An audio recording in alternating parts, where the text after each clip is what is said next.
السلام علیکم۔ آج میں آپ کے لیے لائی ہوں ایک سنسنی خیز اور دل دہلا دینے والی کہانی، مگر اگر آپ نے اب تک چینل کو سبسکرائب نہیں کیا تو جلدی سے سبسکرائب کر لیں۔ تو چلیں چلتے ہیں کہانی کی جانب۔ آج رمضان کی 27 تاریخ ہے اور میں اپنی ہونے والی بھابھی کے لیے ہر سال کی طرح اس سال بھی گفٹ لے کر جا رہا ہوں۔ میری ہونے والی بھابھی راولپنڈی میں رہتی ہیں۔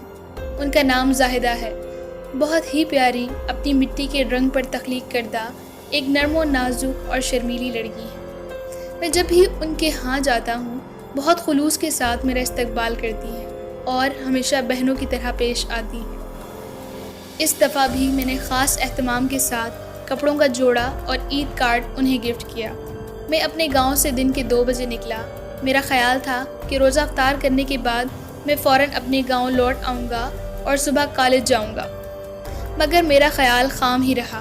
ہماری گاڑی جب گوداموں کے پاس پہنچی تو سارا ٹریفک جام تھا۔ گوداموں سے گندم کے ٹرک بھرے ہوئے نکل رہے تھے، جس کی وجہ سے سڑک جام تھی۔ 5:30 بجے سے کھڑی گاڑی 6:15 بجے نکلی اور میں روزہ گاڑی میں افطار کر کے پہنچا۔ سب سے زیادہ چھوٹی گاڑیوں کا رش تھا۔ ہماری گاڑی کے ارد گرد بہت سی چھوٹی گاڑیاں تھیں، جن میں رکشے، موٹر سائیکل، سوزوکی اور کاریں تھیں۔ ہماری گاڑی کے پیچھے تیسرے نمبر پر ایک سرخ رنگ کی بالکل نئی کار کھڑی تھی، جس میں ایک نوجوان جوڑا بیٹھا خوشگپیوں میں مصروف تھا۔ ان کے چہرے پر کوئی پریشانی نہیں تھی کہ ٹریفک جام ہے اور افطاری کا وقت قریب ہے۔ وہ بار بار کسی نہ کسی بات پر کھلکھلا کر ہنستے۔ شیشے بند تھے، مگر پھر بھی معلوم ہو رہا تھا جیسے ان کی نئی شادی ہوئی ہے۔ لڑکی کی آنکھوں پر ایک سیاہ چشمہ تھا۔ وہ دونوں بہت ہی اسمارٹ لگ رہے تھے۔ پولیس اپنی انتھک کوشش کر رہی تھی کہ کسی طرح ٹریفک کھل جائے۔ تقریباً 6:15 بجے ٹریفک کھل ہی گئی۔ 6:30 بجے میں اپنی خالہ کے گھر پہنچا۔ اصل میں میری ہونے والی بھابھی میری خالہ زاد ہیں۔ باہر جمشید نے مجھے ویلکم کیا۔ رات 9:30 بجے کے قریب میں سعید بھائی کو ملنے چلا گیا۔ وہاں سے میں اپنے خالہ زاد بھائی امجد کی طرف چل پڑا۔ سبزی منڈی سے تھوڑا دور ہوا تو حسنہ مارکیٹ کے پاس مجھے وہی جوڑا شاپنگ کرتا ہوا دکھائی دیا۔ بہت خوش پوش نوجوان جوڑا تھا۔ لڑکی کی آنکھوں پر اب بھی سیاہ چشمہ موجود تھا۔ میں اس لڑکی کو مسلسل دیکھے جا رہا تھا۔ وہ بلا کی حسین تھی۔ اتنی خوبصورت لڑکی میں نے پہلے کبھی نہ دیکھی تھی۔ اچانک ایک طرف سے 2 لڑکے ایک دوسرے کے پیچھے بھاگتے ہوئے آ رہے تھے۔ پیچھے والا لڑکا کافی غصے میں دکھائی دے رہا تھا اور آگے والا لڑکا اندھا دھند بھاگے جا رہا تھا۔ سڑک پر رش بھی کافی تھا۔ اگلے لڑکے کی ٹکر اس نوجوان لڑکی سے ہو گئی۔ اس لڑکی کی اینک زمین پر گر گئی، مگر اس سے پہلے کہ کوئی دیکھتا، چشمہ ہوا میں بلند ہوا اور واپس اس کی آنکھوں پر آ لگا۔ سب لوگوں کا دھیان اس لڑکے کی جانب تھا جو بھاگ رہا تھا، لیکن میری نظر مسلسل اس لڑکی کے چہرے کا طواف کر رہی تھی۔ اب بھی کھڑا تھا کہ چشمہ بغیر اٹھائے کیسے اس کی آنکھوں پر آ لگا۔ اف، اس کی آنکھیں جن پر صرف ایک لمحے کے لیے میری نگاہ پڑی تھی، کپ کپی طاری ہو گئی مجھ پر۔ بالکل بھی اس کے چہرے پر سوٹ نہیں کرتی تھی۔ پتلی پتلی آنکھیں اور ان پر ایک پراسرار سی چمک پھیلی ہوئی تھی، جیسے ان میں بہت سارا کاجل تھوپ دیا گیا ہو۔ لڑکی نے فوراً لڑکے کا ہاتھ پکڑا اور گاڑی میں بیٹھ کر دونوں چلے گئے۔ میں الو کی طرح اکیلا ٹہنی پر بیٹھا اپنی ہی سنائے جا رہا تھا۔ اگر ریڑھی والا مجھے ٹھوکر نہ لگاتا تو شاید میرے 11 یہیں بج جانے تھے۔ انہی سوچوں میں گم میں امجد سے ملے بغیر گھر لوٹ آیا۔ زاہدہ کے ہاتھ سے بنی چائے پی، شہلا سے ناول لیا اور بیٹھک میں بیٹھ کر پڑھنے لگا۔ رات کو تقریباً 12 بجے امجد گھر آیا۔ دعا سلام کے بعد ہم باتیں کرنے لگے۔ میں نے سوچا اس کو اس لڑکی کے بارے میں بتاؤں، مگر یہ سوچ کر خاموش رہا کہ اس نے کون سا یقین کرنا ہے۔ خیر، امجد کیوں نہ کل لیاقت باغ چلیں؟ نہیں، تمہیں تو معلوم ہے عید قریب ہے اور دکان پر بہت رش ہے، یہی دن کمائی کے ہیں۔ اچھا چلو ٹھیک ہے، میں اور جمشید چلے جائیں گے۔ صبح کسی کام سے جمشید منزل ماموں کے ہاں گیا اور پھر شام کو ہی لوٹا۔ میں انتظار کرتے کرتے آخر خود اکیلا ہی لیاقت باغ کی جانب چل پڑا۔ خیابان سے 4 کلومیٹر جنوب کی جانب لیاقت باغ میں شام 3 بجے داخل ہوا۔ آج میں 4-5 سال بعد لیاقت باغ میں داخل ہوا۔ اوپر ایک بڑے پوسٹر پر لیاقت علی خان کا مکہ چھایا ہوا تھا۔ ابھی مجھے آئے کچھ وقت ہی ہوا تھا کہ وہی لڑکی، بالکل وہی لڑکی باغ کی ویران سائڈ سے نکل کر بڑے گیٹ کی طرف بڑھ رہی تھی۔ آنکھوں پر سیاہ چشمہ اور فیروزی کلر کے کپڑے، اف خدایا، جادو ڈھا رہے تھے۔ لیکن یہ لڑکی اس ویران سائڈ سے جس طرف ہندوؤں کے زمانے کا ایک مندر ہے اور نہایت خستہ حال مندر، مگر یہ لڑکی اس طرف کیا کر رہی تھی؟ اور وہ بھی اکیلی۔ شاید مندر دیکھنے آئی ہو، مجھے اس سے کیا؟ میں نے اپنا ذہن جھٹکا اور پھولوں کی کیاری کے پاس بیٹھ گیا۔ میرا آج روزہ بھی یہیں کسی اچھی سی جگہ پر افطار کرنے کو جی چاہ رہا تھا، اور دوسرا میں جمشید کا انتظار بھی کر رہا تھا۔ میں نے کھانے پینے کا سارا سامان لیا اور باغ میں ہی دسترخوان سجا کر بیٹھ گیا۔ روزہ افطار کرنے کے بعد میں ادھر ادھر ٹہلنے لگا۔ مجھے آئے ہوئے کافی دیر ہو چکی تھی، رات بھی سیاہ ہونے لگی تھی۔ شہر میں رات ہونے کا احساس ہی نہیں ہوتا۔ اور پھر تھوڑی دیر بعد ہی گیٹ کیپر دروازہ بند کرنے آ رہا تھا۔ میں نے ایک سرسری نگاہ اس مندر پر ڈالی اور جی میں آیا کیوں نہ میں بھی اس کو دیکھوں، آخر اس میں کیا خاص بات ہے۔ پھر میرے دل میں ہلکے سے خوف کا جھماکہ ہوا، لیکن پھر میں یہ سوچ کر آگے بڑھ گیا کہ اگر لڑکی اس کا مطالعہ کر سکتی ہے تو میں کیوں نہیں۔ مگر رات اور اندھیرا، نہ بابا نہ، اب رات ہے، صبح آ کر ہی دیکھوں گا، اور کہیں گیٹ نہ بند ہو جائے۔ بس ایسے ہی میں خود کو بہلاتے ہوئے باغ کے بڑے گیٹ کی طرف بڑھنے لگا۔ ابھی میں نے گیٹ کراس بھی نہیں کیا تھا کہ وہی لڑکی، اس کے ساتھ ایک مرد تھا۔ لیکن یہ کل والا مرد نہیں تھا، یہ کوئی اور تھا، مگر یہ بھی بہت خوش تھا۔ دونوں خوب چہک چہک کر باتیں کر رہے تھے اور اندر کی جانب جا رہے تھے۔ لڑکی نے لڑکے کا ہاتھ مضبوطی سے تھاما اور مندر کے راستے ہو گئی۔ میں ابھی باہر جانے کو ہی تھا کہ میرے اندر تجسس نے مجھے واپس اس مندر کی طرف پلٹ دیا۔ چلو دیکھتا ہوں کہ آخر یہ لوگ کہاں جا رہے ہیں، اگر نئے ہیں تو گائیڈ کر دوں گا۔ ارے یہ دونوں تو مندر کی سیڑھیاں چڑھ رہے ہیں اور باہر گیٹ کیپر دروازہ بند کرنے لگا ہے۔ یہ پھر کیا کریں گے؟ میں بھی آہستہ آہستہ قدم بڑھاتے ہوئے سیڑھیاں چڑھنے لگا۔ میرا دل میرے پہلو سے نکل کر حلق میں آ گیا تھا، سانس بھی رک رک کر آ رہی تھی۔ جوں جوں میں اوپر والی منزل کے قریب جا رہا تھا، دسمبر کا پسینہ میرے ماتھے سے چمک رہا تھا۔ مگر تجسس اور مردانگی بھی کوئی چیز ہوتی ہے آخر۔ ہا ہا ہا ہا، آج بہت مزہ آیا، کیوں عاشق؟ اچانک کمرے سے آواز آئی اور میرے قدم وہیں آخری سیڑھی پر رک گئے۔ عاشق؟ میرا نام عاشق تو نہیں ہے، میرا نام تو رضوان ہے۔ اندر سے اس مرد کی آواز آئی جو ابھی ابھی اس لڑکی کے ساتھ آیا تھا۔ کمرے سے ہلکی ہلکی روشنی باہر چھن کر آ رہی تھی، بہت پراسرار روشنی۔ میں ہمت کر کے آہستہ آہستہ دروازے تک پہنچا۔ کواڑ سے جب میں نے اندر دیکھا تو اندر بالکل صاف ستھرا، ایک ڈبل بیڈ، ایک میز، اس پر ایک بڑا گلاس اور چھری، ایک الماری ٹوٹی ہوئی مگر صاف، اور اس میں شراب کی بوتلیں رکھی ہوئی تھیں۔ بڑا رومانٹک ماحول بنا ہوا تھا۔ وہ لڑکی مرد کے قریب اور قریب ہوئے جا رہی تھی اور پھر آہستہ آہستہ اس کو شراب کا ایک ایک پیک دیتی جاتی۔ مرد آہستہ آہستہ پورے نشے میں چور ہو رہا تھا، اور جب اس کو خوب نشہ چڑھ گیا تو پھر چاند کی 14ویں رات میں چاند کی چاندنی اور رنگ پھیل گیا، اور بہت گہرا رنگ۔ کافی دیر بعد وہ مرد جب نیم بے ہوش ہو گیا تو لڑکی نے اپنا رنگ بدلنا شروع کر دیا۔ میں جہاں کھڑا تھا بس کھڑا ہی رہ گیا۔ میرے ہاتھ پاؤں سن ہو گئے، ان میں خون کی گردش رک گئی، صرف میری آنکھیں بیدار تھیں اور سارے منظر ریکارڈ ہو رہے تھے۔ اس لڑکی کے 2 نہیں بلکہ 4 دانت، اس نے ایک ہاتھ اس کے منہ پر، دوسرا ہاتھ اس کی گردن پر، اور دانت اس کی شہرگ میں گاڑ دیے۔ پھر کیا ہوا مجھے نہیں معلوم، اور میں کیسے گھر پہنچا مجھے کچھ نہیں یاد۔ 18 گھنٹے مسلسل سونے کے بعد جب اٹھا تو طبیعت بحال ہوئی۔ پھر اچانک میرے دماغ میں وہی سارا منظر چلنے لگا، اور وہ سب کچھ میری آنکھوں کی اسکرین کے سامنے آنے لگا جو میری آنکھوں کے سامنے ہوا تھا۔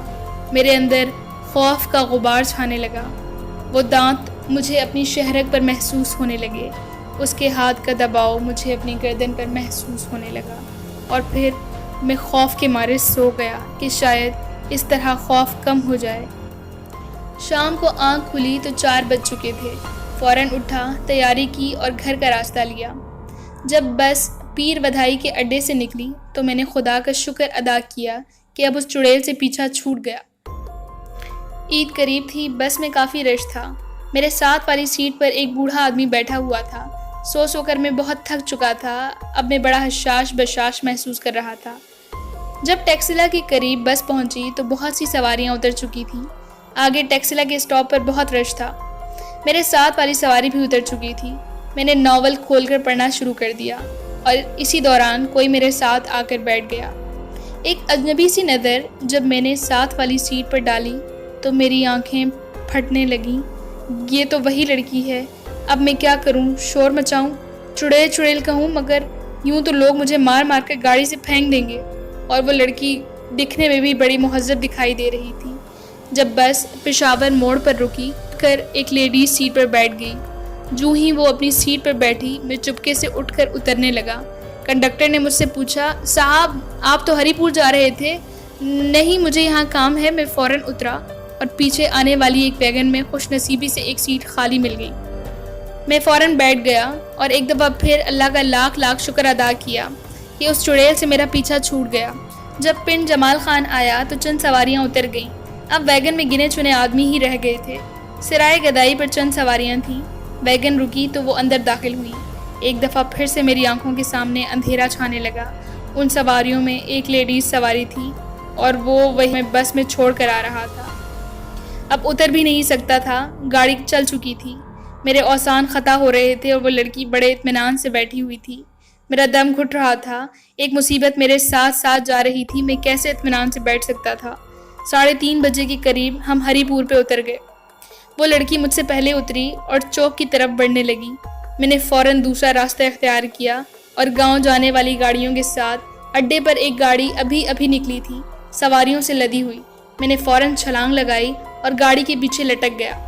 جب میں گاؤں پہنچا تو قبرستان کے پاس کسی نے گاڑی روکی۔ اندر سے آواز آئی، لیڈیز اتریں گی۔ اف خدایا، میں یہ کیا دیکھ رہا ہوں؟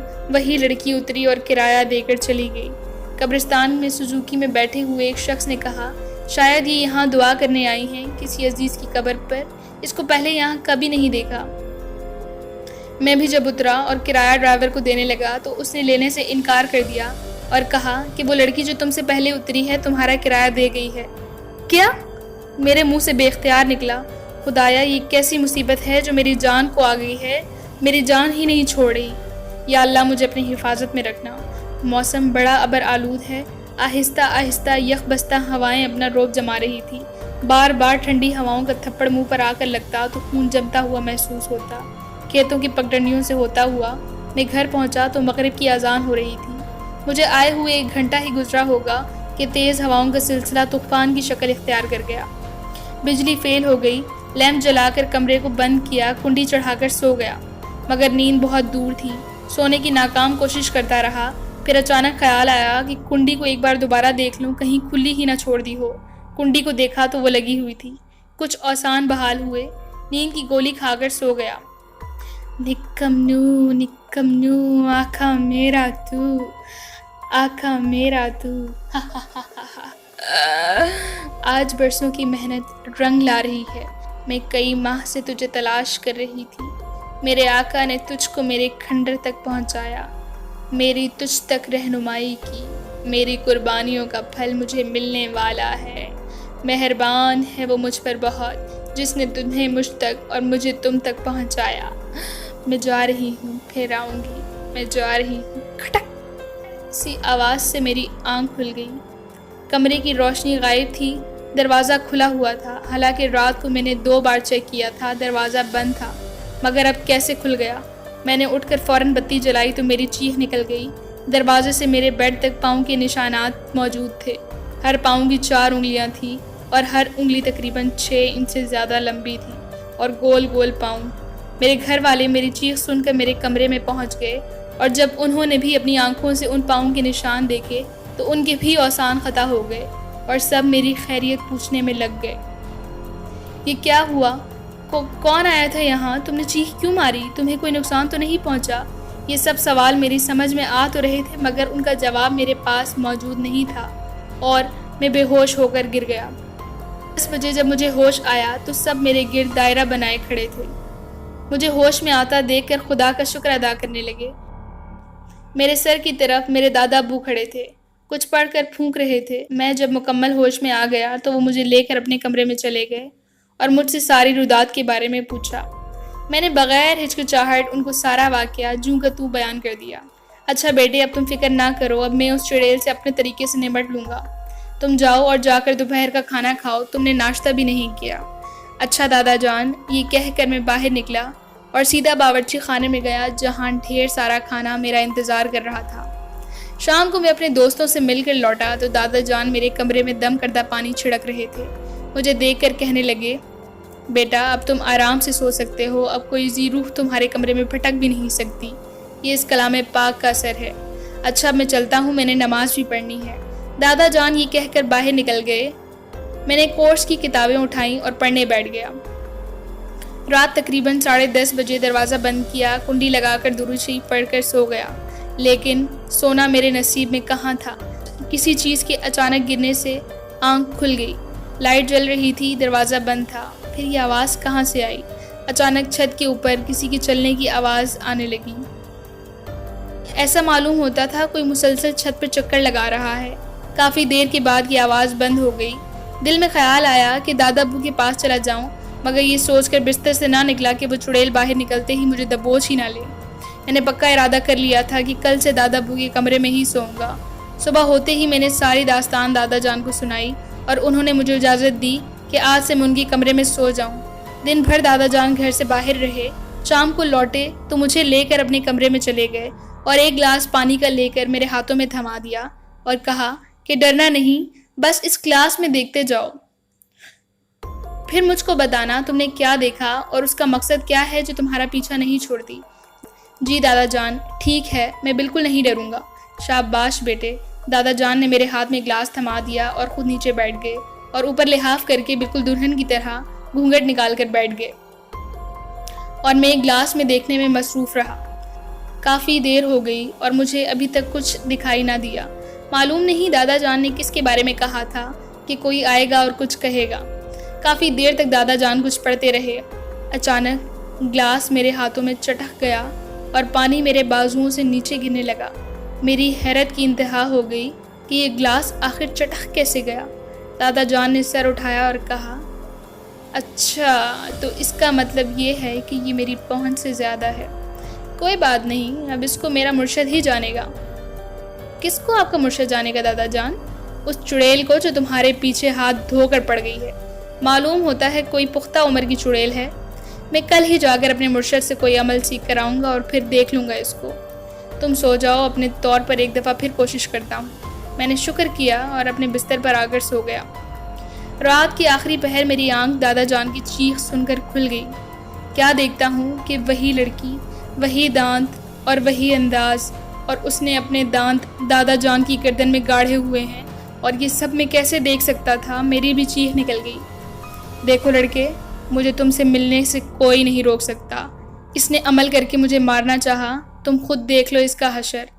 آئندہ میرے راستے میں کوئی نہ آئے، میں ہر دوسرے دن تم کو دیکھنے آیا کروں گی، یہ میرے آقا کا حکم ہے۔ پورے 40 دن بعد میں تمہارے خون سے غسل کروں گی اور ہمیشہ کے لیے امر ہو جاؤں گی، پھر مجھے موت نہیں آئے گی۔ لیکن تم میرے ہی خون سے غسل کیوں کرنا چاہتی ہو؟ میں نے کانپتے ہوئے یہ الفاظ ادا کیے۔ اس لیے کہ تم نے مجھے خون پیتے ہوئے دیکھا ہے، اور ایسے ہی شخص کے خون سے غسل کا حکم دیا ہے میرے آقا نے۔ ابھی بہت دن ہیں، میں ہر دوسرے دن تمہارا درشن کیا کروں گی۔ ہا ہا ہا ہا، میں جا رہی ہوں۔ باہر سے قدموں کی آواز آ رہی تھی، جبکہ اس کے جانے کی کوئی آواز نہیں آئی۔ سب گھر والے کمرے کی اس حالت کو دیکھ کر ماتم کرنے لگے اور دن کو دادا جان کو دفنا دیا گیا۔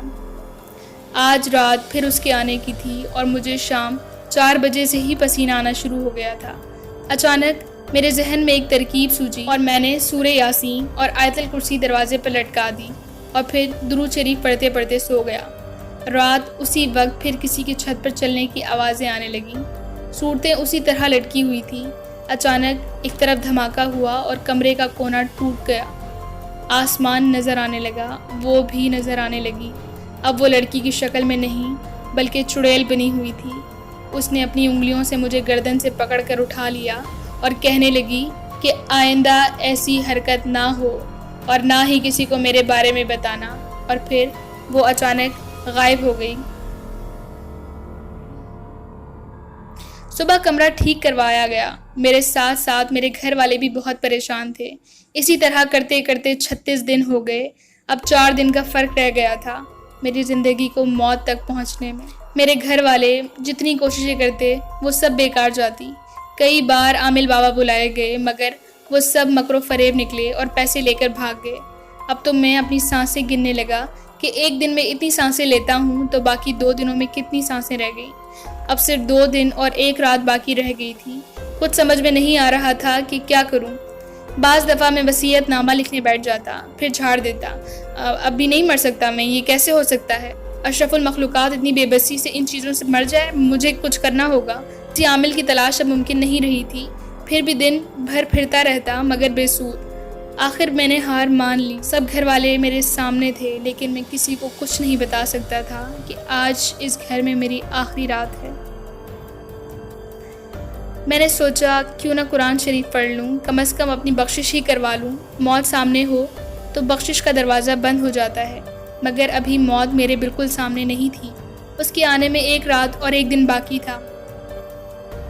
میں نے دادا جان کی الماری کھولی، قرآن مجید نکالا تو اوپر مجھے کچھ اور قرآنی نسخے ملے جو گرد و غبار میں اٹے ہوئے تھے۔ میں نے سوچا کیوں نہ ان کو صاف کر کے رکھ دوں۔ میں نے ان کو صاف کیا اور رکھ دیا۔ جب میں واپس پلٹنے لگا تو کوئی کاغذ الماری کے پٹ سے نیچے گرا، شاید کسی نسخے سے نیچے گر گیا ہوگا۔ میں نے اٹھا کر دیکھا تو وہ میرے دادا ابو کا خط تھا جو دادا ابو کے مرشد نے کسی فقیر کے ہاتھ بھیجا تھا۔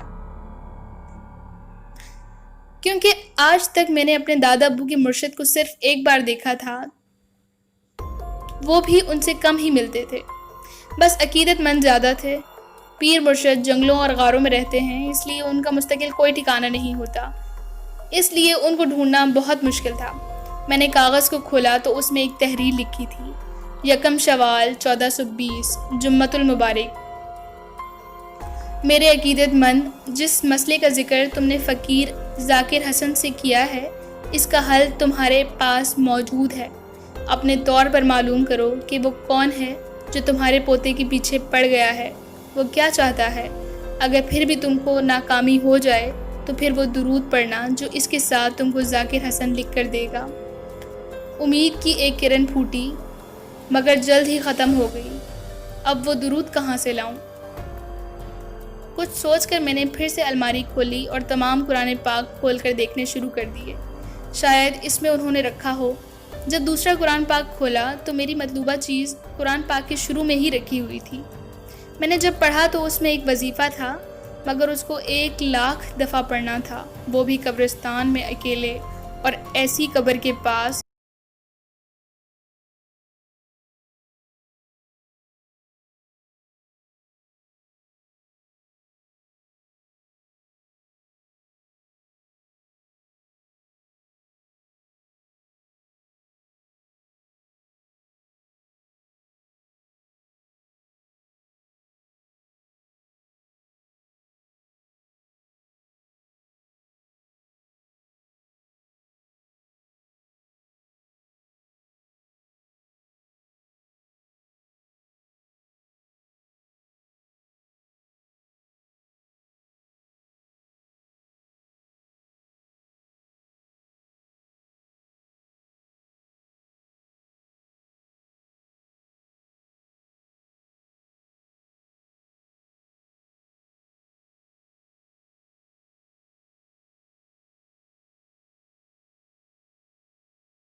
تھے، ان کو واقعی مجھ سے بہت محبت تھی۔